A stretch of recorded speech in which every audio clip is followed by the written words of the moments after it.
छुआछूत हैं, नाना प्रकार के कुंठाएं हैं. Try to remove these. Unless you remove all these things, you won't evolve. You are indebted to the entire world. Devarine, Rishirane, Pitrine, Manushirane, Bhutirine. Rinani, Trini, Apakritya, Mano, Moksha, Nivesheta. Remove all this dirt within and without, from the society, from the country, and from your mind also. And when you remove all this, there will be an urge to evolve. Remove that courage. And कर्ज को दूर करना आपका फर्ज है, और इस फर्ज के प्रति हमने आंखें बंद कर ली है. हमारे देखते इन सज्जन पुरुषों के देखते देखते असुर किस प्रकार से ये हाहाकार करवा रहे हैं लोगों को, क्योंकि सज्जन शक्ति शांत है, उसके पास में ताकत नहीं है. न गांधी जैसा आत्मबल है, प्रभु का बल है, और न उसके अंदर शौर्य है, सही दृष्टि नहीं है. सबसे पहले सही दृष्टि को लाएं. The emotion will be correct and your action will be in rhythm with the cosmic rhythm. Entire cosmos is dancing in a rhythm which the philosopher Kepara experienced, and he told this is the dance of the Shiva. Only the human being is out of rhythm. How to bring that human being in the cosmic rhythm? For this we need the culture. Connect yourself with the culture. So the society, the institution, the person, the parivara, the family, they should take the three-phase connection from this Bharati Sanskriti, which says Vasudhaiva Kutumbakam. अयम निजः परो वेति गणना लघुचेतसाम उदार चरिता नाम तो वसुधैव कुटुंबकम यत्र विश्वम भवति एक नीडम. इस भारतीय दर्शन के साथ में जुड़ करके हमारा यह संस्थान एक आंदोलन को प्रवर्तित कर रहा है, और मुझे पूर्ण विश्वास है कि ये दीप शिखाएं जाएंगी, ये ज्वालाएं जाएंगी, ये बालक जाएंगे, ये गुरु जाएंगे, और न केवल भारत में, सारे विश्व में प्रेम का, शांति का, करुणा का संदेश देंगे. मेरी बहुत बहुत मंगल कामनाएं इस सेमिनार की पूर्ण सफलता के लिए. ओम. Pujya Maharaj Ji, the Vedas tell us, Ano Bhadra Kratavyo Yantu Vishvataha. Let noble thoughts come from all sides. We are honored that there are many international guests and dignitaries. I now call upon His Excellency Dr. Avdic. He is from Bosnia and Herzegovina. Bosnia in recent times has become synonymous with violence, and it is only slowly and gradually that its people are working towards a greater peace. I request His Excellency to tell us about that work. Mr. President, respected Councillor, Mr. Chairman, Co-Chairman, Your Excellency, ladies and gentlemen, distinguished guests, dear friends, I have a special honor and the opportunity to greet you on behalf of the Embassy of Bosnia and Herzegovina and my own, especially teachers and students which participate in the international conference organized deemed university. I wish to express to deepest gratitude for your country, Republic of India, Government of India, especially Minister of External Relations and others in reinforcing bilateral, multilateral and economic relations between our two countries, improving our friendly relations. I wish to especially emphasize your invitation to be chief of guest and the prestige inauguration ceremony. I come from a small country in Southeast Europe, in which 15 years ago ended the war and established peace, completed the killing, ethnic cleansing, war crimes, ended genocide against Bosniaks in the region Srebrenica. War 1992 to 1995 has produced suffering of hundreds of thousands of innocent men, women, and children. Over 500,000 refugees and displaced persons destroy a country. In my country, violate the basic human rights, the right to life, the right to defend their land, freedom, family, to defend the human face and cheek. In Bosnia, we had 4 years of war. Peace stabilization forces for the United Nations, IFOR, the United Nations police forces, the international observers, and all that was not enough to stop the war, to bring about peace in this troubled country. Though a message from this place, especially future generation, never more war, never more Srebrenica, never more Rwanda, Darfur, Pakistan, Iraq, Afghanistan, Maoist violence, and other parts of the world in which are now in ongoing process violence and killing innocents. Today, peace and harmony are the most important issue on global, national, and regional agenda of education. Peace and harmony is an essential issue for all forms of education, a subject that teaches how to live and promote a philosophy of survival of the world order, calm and stable, ecologically sustainable system of living. As a university teacher and ambassador of Bosnia and Herzegovina, I want to congratulate you on this issue, the international seminar, Harmony, Diversity and Coexistence, promoting as an advantage a new quality of life on planet Earth. Also, I want to remind you that according to United Nations information, youth present about 18% of global population, or 1.2 billion people. 40% of Indian population, which is about 480 million, is under 18, and they will soon enter higher education. 87% of youth live in developing countries. UN recognizes that young people in all creative youth have been contributing to development by addressing society's most challenging issue. Allow me to remember you one of the basic human rights, fundamental rights to education. Now, Bosnia and Herzegovina has the most stable macroeconomic climate in Southeast Europe, characterized by sustained economic growth, stable currency, and low inflation. In the last period, GDP growth was 5 to 6%, with income more than $20 billion and $5,000 GDP per capita. The political and security terms in front of my country are the two goals. After signing this Stabilization and Association Agreement, will become a candidate country for accession to full member in the European Union, also become a full member of NATO after the signing of the Document Action Plan for Partnership with NATO. December 15 last year, the European Commission allowed citizens of Bosnia and Herzegovina to travel to Schengen countries without visas. European Union technological development, which is ongoing towards that innovation as a science of economic use of creativity, being implemented in the economies of member organizations through innovative business model and production systems, with the ultimate goal of establishing intelligent systems that learn and so respond to the challenge of globalization, in which the origin is human rights and hidden innovation. Bosnia and Herzegovina joined the FAUNS and the European Union Framework Program adopted by the Bologna Declaration of Lisbon, and thus become an integral part of the educational and research space European Union. Exchange students and teachers become a reality. Innovation process must be organized as a systematic process of using scientific creativity. An organization that is constantly change based on the knowledge and tools used for the sake of processes and services.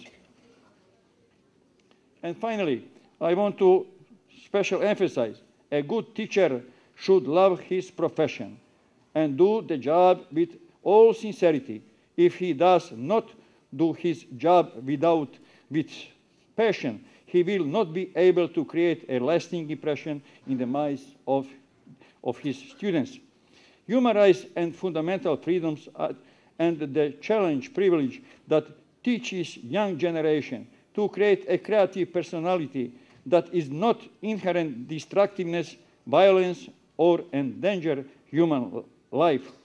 And especially, I would like to specially emphasize words from Mark Twain, well-known writer from United Kingdom, which these sentences, which these words: India is the best place for human speech, mother of history, grandmother of legend, and great-grandmother of tradition and religion. I wish you every success of this conference, and especially peace and harmony. Thank you so much for your attention. His Excellency has reminded us that education is a better safeguard of liberty than a standing army. Our next guest is a founding president of the International Association of Educators for World Peace, Dr. Charles Marchia. He has travelled all the way from the USA, so we're very grateful for his time and invite him to give us the benefit of his wisdom.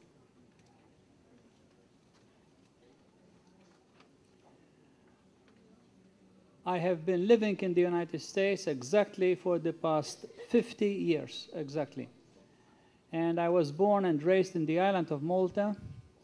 And when I was 6, 7, 8, Malta was blockaded by the Germans, by the Nazi, and three-fourths of the country was obliterated and destroyed. And all the Maltese families, no exception, had relatives killed, including myself also. And at that age, I could not understand why my friends, who were 6, 7 years old and was playing with them the day before, the following day they were shot and killed. I could not understand what is it that they did to deserve that. So I spent the last 45 years working with the International Association of Educators for World Peace, and the objectives of this organization can be summarized in 4 statements, which are the promotion of international understanding and world peace through education. As UNESCO said, since wars begin in the minds of men, it is in the minds of men that the defenses of peace must be constructed. So if we want really to bring about a permanent peace for our children and grandchildren, we have to start with education at home by the parents and in school by our children. Those are the best instruments to bring about a permanent peace. The parents and the teachers, not the governments, not the military. The second objective is the protection of the environment from air and water pollution. A country is as strong as the people. If the people are strong and healthy, then we have a healthy and strong country. If all the people are sick and dying, then we don't have a healthy and strong country. So if that is the case, we have to take care of the health of the people by making sure that their air is pure and not polluted, and what they drink is also pure and not polluted, that we try to keep them healthy naturally. And that way they can live longer and they can achieve more in life. The third objective is safeguard of human rights. One of the best documents we have in this world is the United Nations Charter on Human Rights. I would describe it as a perfect document, and it was signed by all nations. That means all nations agreed to every statement. However, there is hardly one nation in the world, especially the principal ones, that observes all that there is written in the Charter of Human Rights. Some countries observe some statements but disregard the others, and others observe these statements and disregard the others. And one of the things that surprises me is when a country condemns the violation of human rights in other countries, and then that same country condemning these human rights are violating and performing the same atrocities against their own people in their country. This, to me, is a very mind-boggling and it's a sort of a puzzle. So the safeguard of human rights, we have to understand that all people are created equal. They have the same human nature. All people want to eat and drink, have breakfast, lunch, and supper. They want to go to bed at night to sleep. They want to make a living. All people love their children and would like to see them growing healthy and good and get good education. They share everything the same. So if they share everything the same, the question is, what started their conflicts and their animosity toward each other and so many wars that were developed throughout history? That is a question that needs to be raised, and we need to go to the source of that problem in order to solve it permanently. There are two approaches to the solution of the problem. One is the immediate approach, like as I told yesterday in the University of Dr. Trivedi. That would be if we have a party in this room and The committee comes to see that everything is in order. And then we find some water on the floor. We wipe it out, clean it, and the problem is solved. We can come here, have a good time and a party, and everybody is happy. But next month, we have another party. And when the committee comes to check the hall, they found out also water on the floor. And they clean it, everything is over, and the party, and they keep on repeating this. That's the one way of solving problem, which keeps on repeating, and we never end up having a permanent solution to it. The permanent solution would be if we say, the water was not here. Where did it come from? Was there someone who wanted to play a joke, got a pail of water and threw it on the floor? Where did it come from? Get to the source. If you find out someone is throwing it on the floor, then get to that person and said, please do not do it again. This is not a nice joke. It's not a good sense of humor. And we try to stop the repetition.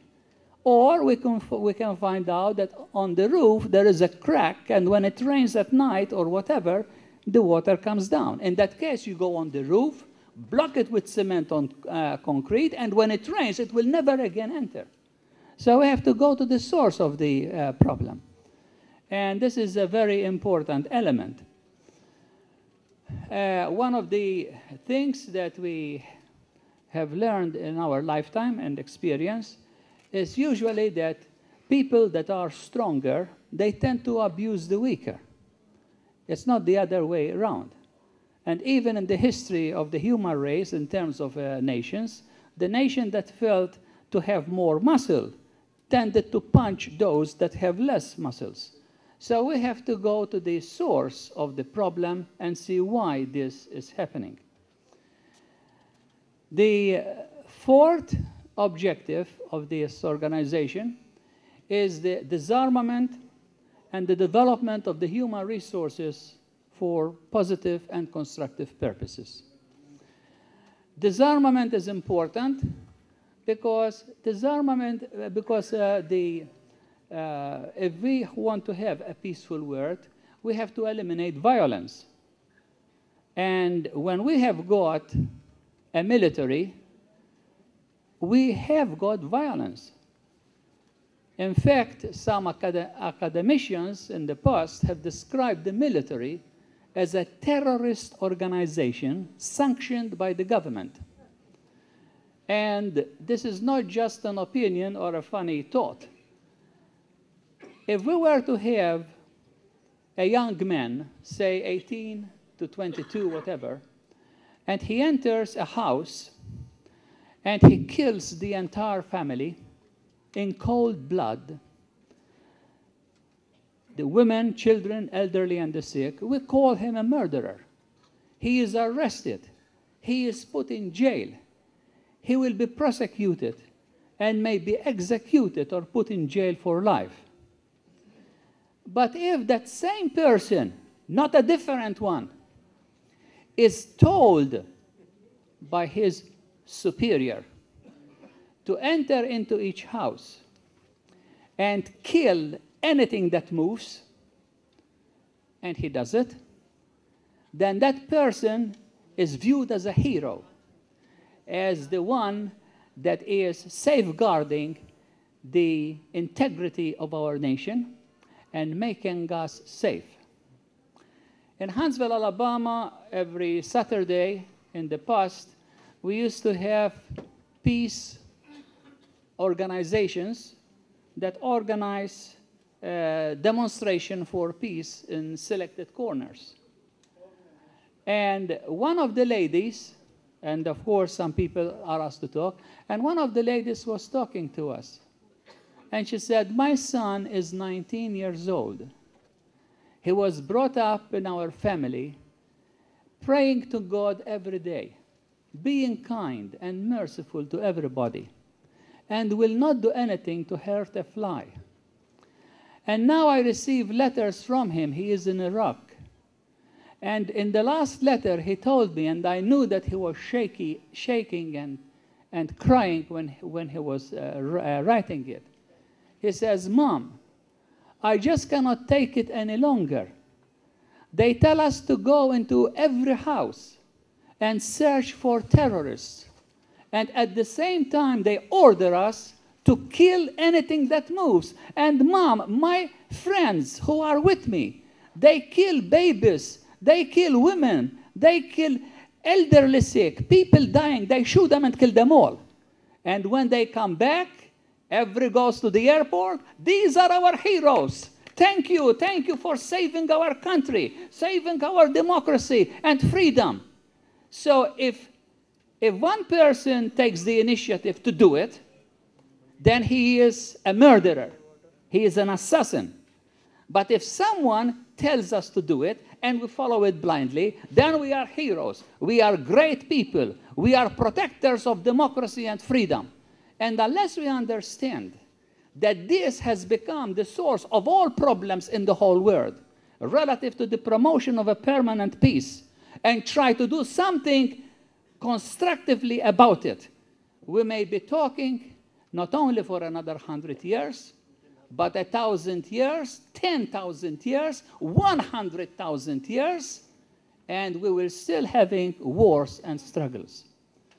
One of the things I found out in my international travel and conferences, that one of the best way that we could find, and we could become all involved in it, no matter which country we live in, if there are foreign military bases in that country, we have to go to our government and tell them, please close that bases, and we want to be a free country with no military bases in our country. Just close them down. Tell the nation that has them to get out of it. And if we were to eliminate all foreign military bases, regardless of who they are, then the first gigantic step toward peace, toward a permanent peace, will be taken. Because when you put military there, you are going to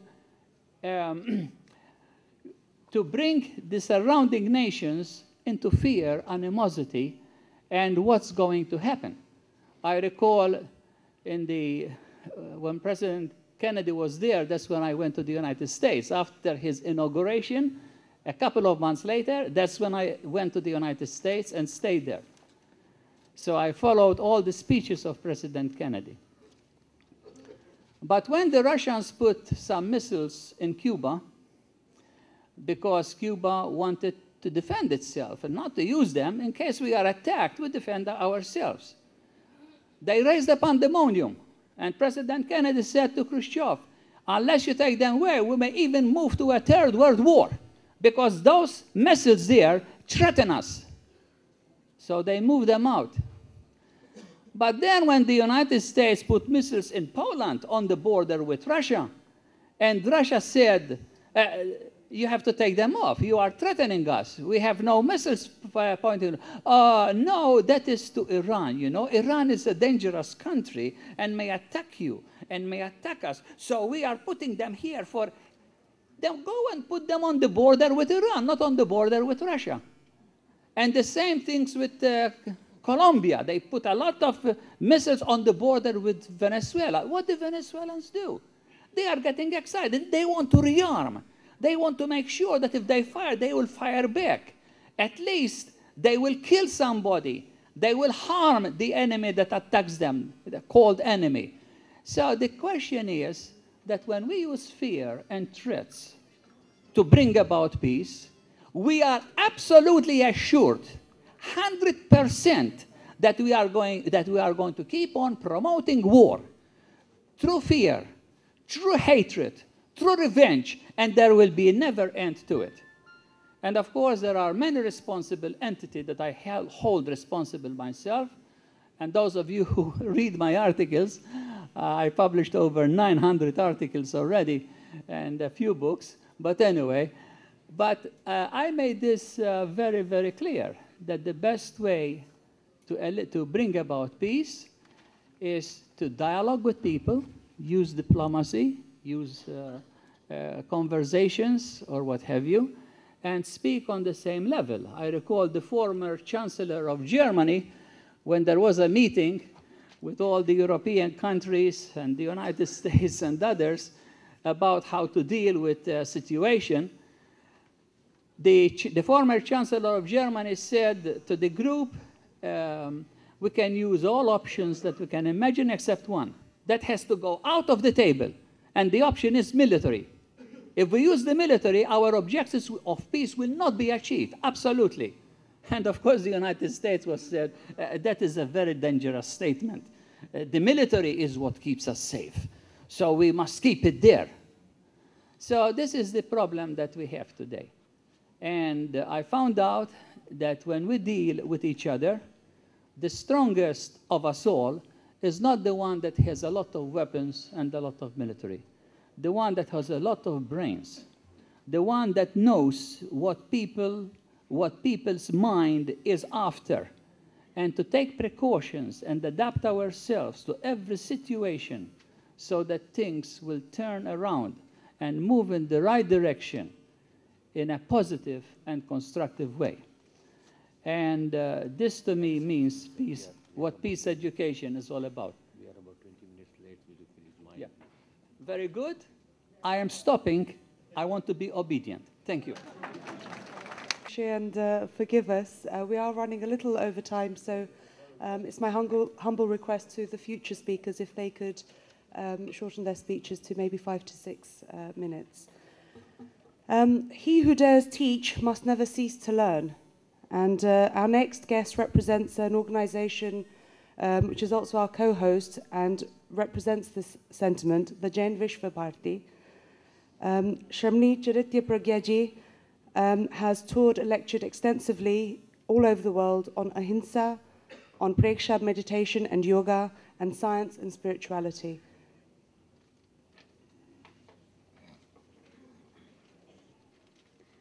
My salutation to all enlightened beings, showing us the path of non-violence and peace. All honorable dignitaries on dais, off dais, delegates, participants, it's a wonderful pleasure, and really am thankful to His Excellency the Chancellor for giving us the opportunity to be a part of this international seminar talking about teacher education for harmony and peace. I think he is a very intelligent and wise enough to choose this premises. Basically, it's very close to nearby to the Rajghat, where we are getting the spirit of great leader, the great visionary of this country, the father of this nation, Mahatma Gandhi. The true legendary people who have given us the tradition of nonviolence and peace. And they showed us the path that anything is achievable, anything is possible, only through the means of nonviolence, and ultimately we get the result in the form of the peace. As we are listening to all the great talks, the poets, the poems, and the objective of this international seminar is, after all, the education is the main sector, the important factor for making ourselves to be a good human being. If you just remove the word education from our life, I think it's a complete vacuum which stays over there. Through education, it's possible to come to the level of this talking, dialogue, and discussion. Otherwise, it wouldn't have been possible. So what kind of education? What's the objectivity of the education? The prime factor of education is everybody is doing their best effort in order to reflect and manifest the potentiality which is hidden, which is within us, which we want to give back to the society, share with the society, and make a non-violent society for a better future, for a better present. But this modern education, so far I'm more talking about and focusing on towards the Indian education system, the higher education system. India is going through a transition period. Before it was underdeveloped country, then it became to developing country. Now it's moving towards the developed country and making a lot of changes and reforms in all different sectors of this country. And so far, it's like, maybe I can say, lot of changes have made a person to be a good person, but still we are lacking somewhere in some part of it. This modern education system is making a person to be a technocrat, using all these modern gadgets, equipments, and all these basic things which are making it helpful for us as a better educational infrastructure with modern system. But how far we are achieving our goal to be as a good human being. Couple of days I was just reading an article and was talking about that throughout this world, like Mr. Charles was talking about the situations going through overall in the world, like this overall the situation and scenario we talk about every day through these medias and channels and all these things. Everywhere it's violence. Day by day it's increasing rather than reducing. And still we are talking about and searching about the word peace. So who is the creator of non-violence? Who is the creator of violence? Who is the creator of peace? Who is creator of having no peace? So after all, the question comes up to, who is responsible for it? We have never heard about the animals and plants have ever created any calamity or any kind of non-violent things, or maybe it's a violent things overall in the world existing. So after all, the center point, the center focal point, which has to be taken into that responsibility is the human being. Because human beings are the important part of this planet. They are the important being of this planet. They have much more responsibility. And they have taken this responsibility to create this world as a non-violent world. But how, and but what, and by what kind of strategy and planning to make it over to happen. Overall in the world, we talk about they are increasing their all kinds of finance part and expenditures is going through in millions and trillions of dollars for producing and making all these wars and weapons. But do we invest such much of amount, like trillions and millions of dollars for education, for health, for removing all this poverty, injustice, inequality? So compared to that investment, it's very poor compared to the education investment which everywhere in this country, in this world is happening. So what kind of education then we are implementing towards students who are coming through? Because students are spending the 1/3 of their day in the presence of the teachers, in the presence of all the honorable, great people. So what message we are going through, what message we are giving them to? Because teachers are the role model for the students. Because students are interacting with the teachers every day in the classroom, outside of the classroom. And once they get back to the home, they talk about the teachers. If the teachers are really a role model for them, they talk about very proudly. And that sanskar, it imprints in their mind forever as long as they live in this world. I just give an example. There was a survey that has been taken into. If a small child, maybe age of 6 months or maybe a 1-year-old baby, if they just watch TV every single day, at least for 2 hours or 3 hours a day, and after 6 months, more horribly it is, they might have seen more than 50,000 violent scenes throughout by these eyes by watching on the TV. Just think about what will happen to that little child who has spent hours and hours and watch out all this violence and sex in this medias and through these channels and TVs. What kind of personality we are thinking about, how he or she would be in the future, what kind of human being he would be taking this responsibility and create this world. So it's a very pragmatical issue. It's a very serious issue. It's very, very like important issue which we have to deal about in coming through all these 3 days. What it's needed and what each and every institution taken responsibility. There are different education institutions are coming through in the world. Schools and colleges and universities are like in hundreds and thousands are coming through. But still we are not attaining that peace. So where is that lacuna? Where is that vacuum? Where is the problem still existing today? And we are not exploring it, we are not getting into. I think it's very thankful to Gandhi Vidya Mandir taking this opportunity and talking about this crucial issue of the teacher education. What kind of content the teacher education should we have in the syllabi, in the curriculum? Recently, I have been, for last 1 year, I'm as a Vice Chancellor of Jain Vishwa Bharati University. And I have seen those who are coming through for B.Ed and M.Ed education program. And even the students are willing to Many of the students, they came to me and they said, okay, we don't want to be present in the class. Just give us the degree.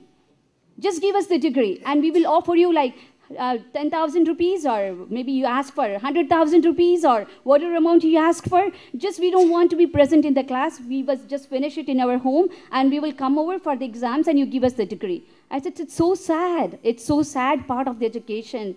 Like if the teachers are not willing to present in the class and just finish up their whole curriculum, and they are not willing enough to go through the study material and have that basic experience in their life, how it's possible that the teachers will be a better teacher in the future to impart the education to their students? So overall, the transformation has to occur. Overall, that's a big challenges which we have to take care of it. And ultimately, the results would be very positive. We are not very passive, but we are very optimistic that definitely these things will happen. And everybody, it's a teamwork. It's a teamwork of all the institutions, the teamwork of all higher education people. It's a teamwork of all scholarly people who are working day and night for making our present as well as our future to be better living place in this world. So I'm really thankful to Dugaji, His Excellency, the Chancellor of Gandhi Vidya Mandir, for taking up this opportunity and giving us this opportunity to be a part of this international seminar, and all the dignitaries who are staying over here for next 2 days. I hope that through our dialogue and discussion, we will come up to the crucial essence of this international seminar, and everybody will take a message with them to propagate that message in that institution wherever they belong to, and create a non-violent society which we are searching for, and ultimately we get that peace and harmony to be a better world to live in. Thank you. Om Arham.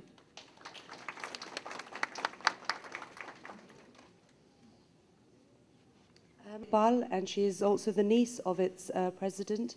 I request Srimati Kiran Yadav to give us her words.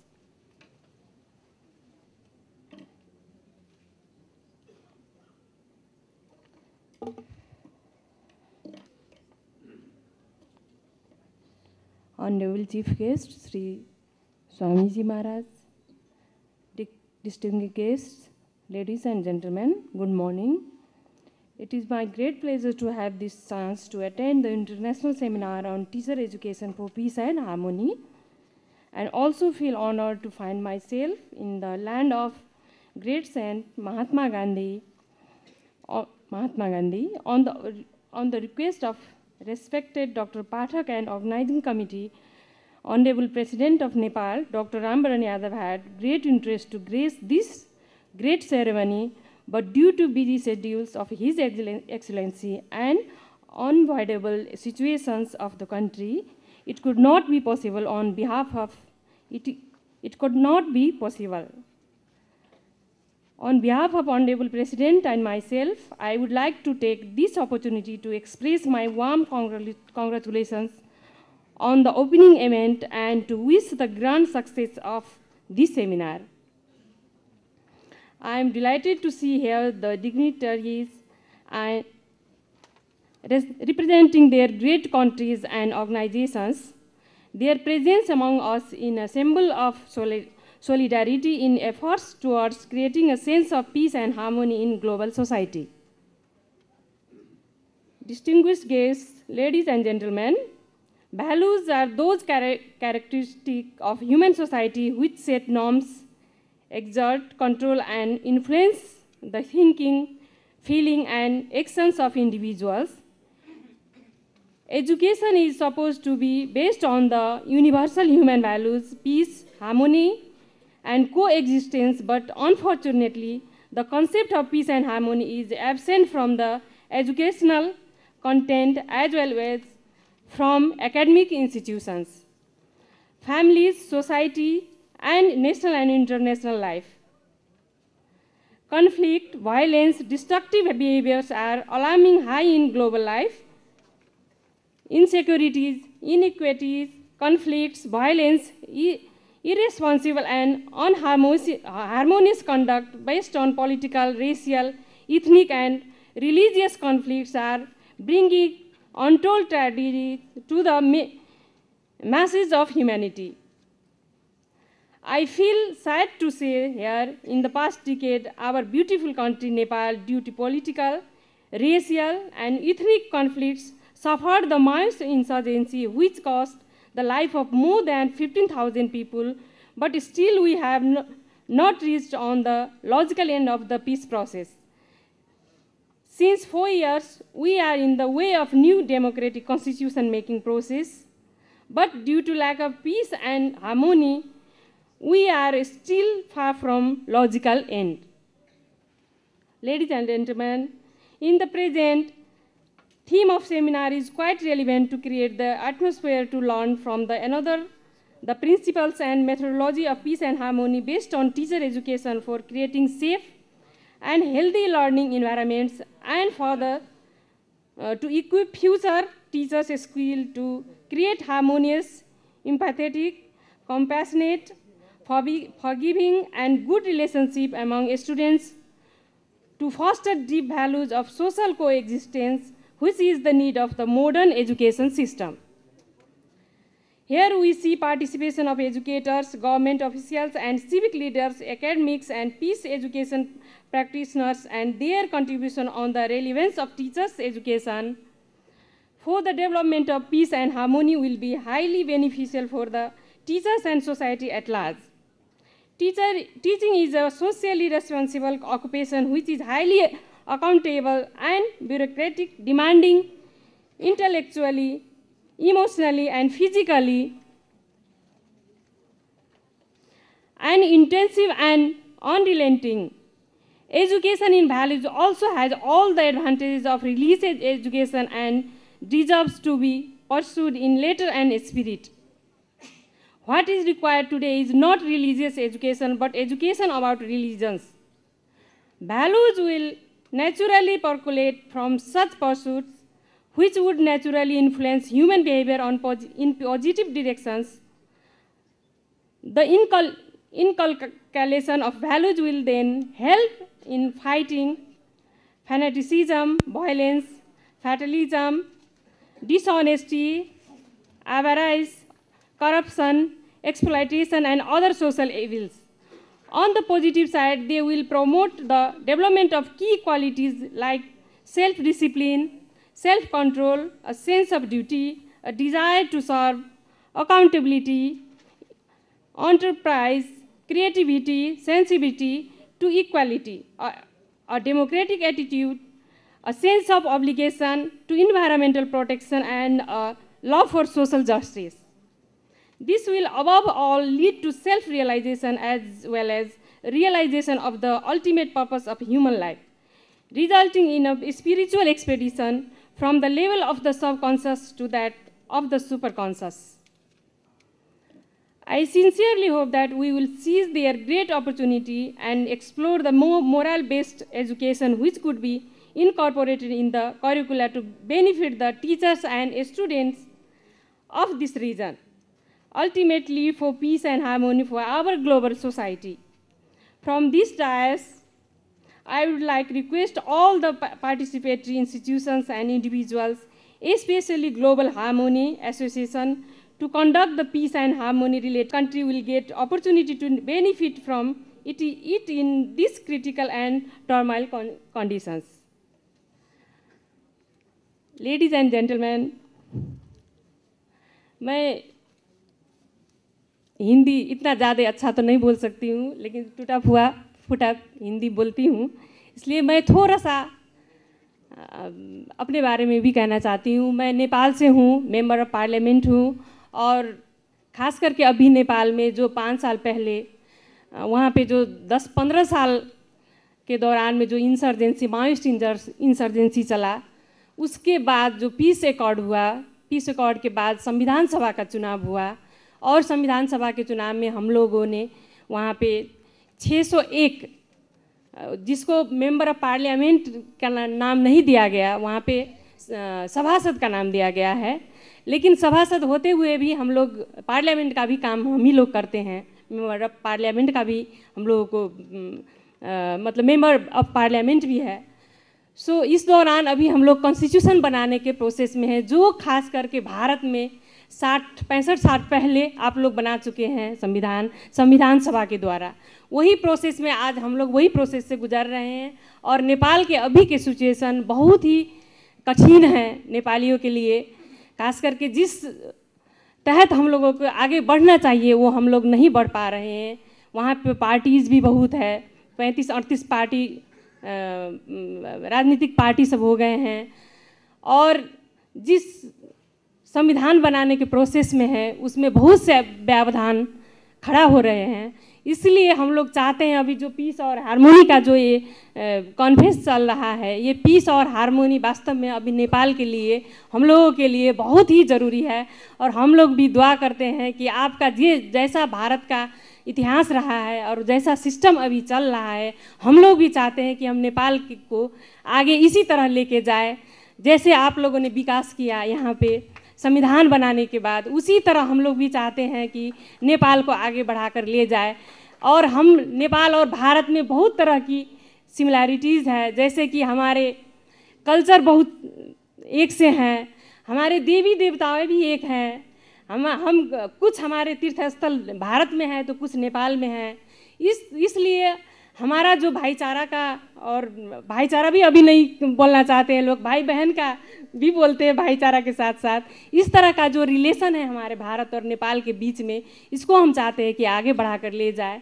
और हम कामना करते हैं कि जिस तरह का आपका जो यहाँ जो आप लोग महान आत्मा महात्मा गांधी को बापू बोलते हैं, हम लोग भी उससे कम दर्जा नहीं देते हैं उनको। और हम लोगों ने, हमारे पूर्वजों ने, हमारे जो, मैं नेपाली कांग्रेस पार्टी से ताल्लुक़ रखती हूँ, और उस पार्टी के जो संस्थापक थे स्वर्गीय विश्वेश्वर प्रसाद कोइराला, वो और बहुत सारे ऐसे संस्थापक थे जो फ्रीडम जो फाइट हुआ था यहाँ, उसमें हिस्सा ले चुके हैं वो लोग। इसलिए हम लोग ने भारत से बहुत सारे आशाएं लगा के बैठे हैं कि हमारे जो पीस प्रोसेस है और जो संविधान बनाने का काम है उसमें आप लोगों का सहयोग रहे और हम उसको लॉजिकल एंड में पहुँचाए। इसके लिए हम आप लोगों से बहुत सारे आशाएं रखते हैं। ये सब कहते हुए मैं अब बहुत ज़्यादा टाइम नहीं लेना चाहती हूँ, मैं अपने वक्तव्य को एंड करना चाहती हूँ। I am very honored and grateful for the opportunity to meet all of you here today. I would like to begin by warmly thanking those individuals who have offered me this opportunity. First, of course, Chairman of Sri Kanak, Chancellor Sahab, Sri Kanak Maldugarji, to whom I am greatly indebted. A very special thanks to Dr. Surendra Pathak, convener of the seminar, for the outstanding generosity and other respected members of the organizing committee. Finally, I wish this seminar a great success. Thank you for your attention. Thank you. Speaker is a world-renowned authority on Gandhian philosophy, upon which obviously Gandhi Vidya Mandir was founded. He is also the Vice-Chancellor of Gujarat Vidyapeeth, and I request Dr. Sudarshan Iyengarji to give us his thoughts. Dais, brothers and sisters, we have already received a lot of word of wisdom, and we are already running late, and I should not keep you from us in the lunch, which is important. I just wanted to say this, that our Sadhvi Shramani from Ladanu University was worried about the child who saw scenes of violence in the infancy, what it would do when it grows up. The child has indeed grown up, and it was studying in a school in Chennai, and it was a boy who was 15-year-old and who just 2 days back stabbed 15 times his teacher and killed her. I think we have arrived. We have arrived on the scene of violence. There is nothing much to be said on that. I am unfortunately not as optimistic as Mr. Marcia is. He thought that even after 100,000 years, we will be able to hold this seminar. I don't know if we continue like this, human species, sir, will ever survive so many days. I just thought that we don't get wiser. That's the problem. I don't think that we are holding it for the first time. Gujarat Vidyapeeth is very happy to co-host this for two good reasons. One, we know that the main host, Gandhi Vidya Mandir at Sardar Nagar with the traditions that you heard about, with the kind of scholars and swamis who have been associated with its foundation, the value-based institutions, is really worried, concerned about what's happening, and therefore wants to come together and put the act together. So I thought that Gujarat Vidyapeeth, which was founded by Mahatma Gandhi in 1920, must also not stand behind and offer a helping hand in our own small way. We are trying to do this. And on behalf of that institution, I also welcome you all on this occasion and wish that we do things that help us in future. The second reason for doing it is that perhaps now it is the time to work, make a work plan on which we will work. And let's be very clear about this. We are not the wise people of the world who are going to add to the wisdom of the world, saying that, listen, on teachers' education for peace and harmony, here is a new curricula. And this is what we have deliberated here for 3 days. We have applied the best minds of the world, and here we have produced. Please go and take it up and follow, and in 20 years there will be peace with teachers. Sorry. I think that will not work. Why? Because in 2001 January, already UNESCO had a regional consultation and a conference in which there is a good 234-page teacher's guide for education, teachers' education for peace and harmony. You can download it from the net, read. There are 19 action points which have been already given in 6 areas. So are we sitting here and asking, okay, let us divide out of 19, we will do some 25? I don't think that is the solution. The effort that we have to put in, I am not calling success, I am not very fast in that. The effort that we need to put in next 3 days, my dear teachers, if we call ourselves teachers, is to lay down the self-disciplining principles which we will follow in next 10 years. Not in our institutions first, but with ourselves first. Unless we try to do ourselves what we are supposed to do, it is totally useless to tell anybody else to do. This is the central point. For Gandhiji, Swaraj was not only political independence. Swaraj was self-rule, self-discipline. And I think somewhere we seriously lack, we have forgotten that there is something like self-discipline. We need to work on self-discipline. For the Indian situation, he had suggested 11 vows. We have forgotten them. We need to remind ourselves that we have to follow those 11 vows for self-disciplining. I can narrate them, but today there is no time on this occasion. My colleagues are here. They will be sitting in various sessions. They will help you in remembering all of them. The point that we need to emphasize is that can we lay down the code of conduct for self-discipline next 3 days, go back to our institutions and come back after 5 years and share experience as to what we have been able to do. In Vidyapeeth, we have begun this in a very, very modest fashion with our teachers, with our children. So I can only say that those of you who are interested in seeing can this be done, yes, in a very small and in a very modest fashion. Gandhi wanted to do that. He had set up Vidyapeeth. We had digressed because some nice people in this country said, oh, you're doing wonderful work, why don't you become a university? So we became a university gladly in 1963, and University Grant Commission started giving us grants. We were very happy that we had become rich, and now we are rich in perhaps in money, but very poor as far as the original values were concerned. So I think that we really need to go back basically to do the work that we were supposed to do, and let us lay down this very specifically how we can do. There are very good individuals in this congregation who have lifetime experiences, who are innovators, who are doing it. Let us learn, go back, do it, and then come back and share. Maybe this is a process which will perhaps be more fruitful than preparing another nice document and say that here is one more, so far so good. So I think let us make this attempt. It may not be very, very grand in the first event, but I am very happy that with this, something of this thing in mind, the Gandhi Vidya Mandir has, with support from some of us, has been able to get all of you here. I wish very good deliberations, and whatever we can do by way of our support, we will continue to do. Once again, welcome to this congregation, and thank you very much. Request our Vice Chancellor of IASE Deemed University, Shri M.L. Bhatt, to give the vote of thanks.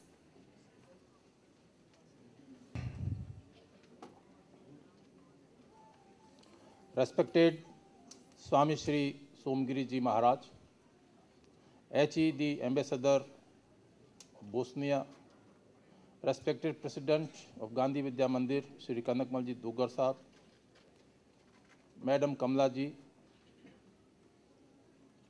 Brother Vice Chancellors,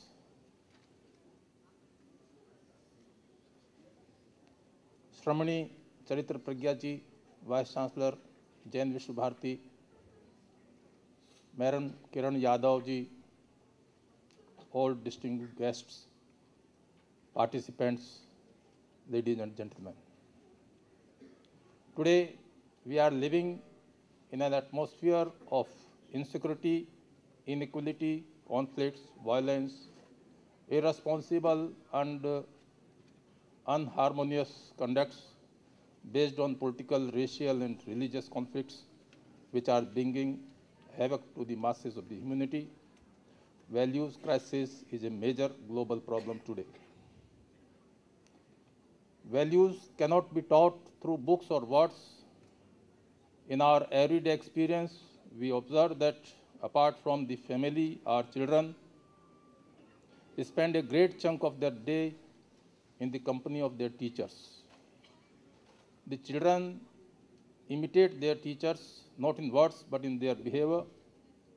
Role of a teacher in the total educational process is vital, as child's behavior, attitude, interests, etc. are greatly influenced by them. Values can never be inserted from outside, but these could be imbibed only when any individual feels convinced towards them. Teachers play a very significant role in making students realize the necessity to follow the positive attitude in life. To inculcate values among students in the coming generation, we need effective teachers who themselves are value-oriented. Once a teacher's behavior becomes value-oriented, his power to influence his students increases manifold. A teacher, in order to become more effective, should be value-oriented in his own day-to-day behavior. To bring out a value-oriented teacher, it is essential that values are inculcated during the training period. The focus of teacher education should be to find and evolve ways of inculcating values of peace and harmony based on concept of right living, mutual respect and trust, cooperation, social justice, open-mindedness and fruitful coexistence among the pupils' teacher. To achieve this goal, our traditional teacher education program and syllabus should be modified suitably, adding some chapters in every subject or paper which can make student teacher more and more value-oriented. If need be, the teacher education course can be of more than one academic year. To inculcate values among students, a teacher himself should be value-oriented, and to produce a value-oriented teacher, the teacher education program, curricula, and teaching methodologies needs to be redesigned and strengthened. This seminar is a small step in this direction. We are sure this august assembly of eminent educationists having long experience of teaching and research, deep knowledge of human behavior and psychology from India and abroad in these 3-day seminar here and 2 days post-seminar workshop at Sardar Shahar, Rajasthan will discuss the subject in depth and recommend suitable modifications in teacher training syllabus, teaching methodologies for students, teachers, and existing in service to make our teacher community more value-oriented. I, on behalf of IASE deemed university, the Gandhi Vidya Mandir, our associates in the program, express my gratitude to all our honorable guests, Swami Shri Somgiri Ji Maharaj, Madam Kamla Ji Singhvi, honorable Vice Chancellors, media personals, all participants, teachers, officers. I thank from the core of my heart to all those who have been working hard for morning to late night for the last about 6 months to make this event successful. I also thank all others who are actively contributing till date. These in cold nights, once again, thanks a lot, all of you. We invite all our delegates to partake and hope you enjoy the meal. Just a couple of announcements. Tomorrow there will be a special session at 11:15 a.m. in this hall, in which there will be a special discussion of human values. A special issue on human values will be released. These people, Dr. Premanand Mishra, Dr. Dipuba Devda, Dr. Haribhai Patel, Ganganad Modi, Mahesh Pandya, and Kamlesh Chora to stay behind just now for ongoing details about the next sessions just before the lunch. Thank you very much to all of you, and especially to our guests on the dais.